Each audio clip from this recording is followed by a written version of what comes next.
Čaute, čaute. Takže je 6:20 ráno, práve vychádza slnko, ako vidíte. Som kilometr od domu a pozrite sa, čo som našiel.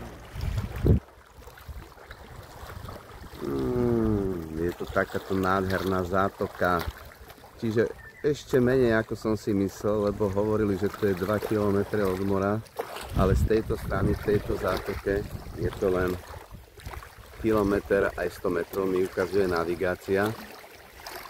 Je to tunak trošku skalnatejšie, že nie je to ako Laia, čiže keď vám to ukážem tu dole, tak sú tu takéto kamene. Dneska som išiel iba na prieskum, tak som si nezobral topánky do vody, lebo tunak by to bolo dosť vhodné.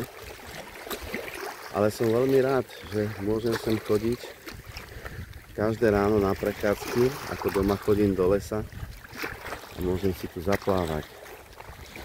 Hovoria, že tu už je taký prudší zraz do vody, že nie je to ako na Laia, keď idete 100 metrov a stále máte vodu po kolená, ale takto to tu vyzerá. Sú tu aj takéto altánky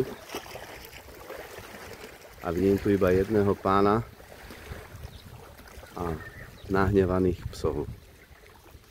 Takže pálam inát.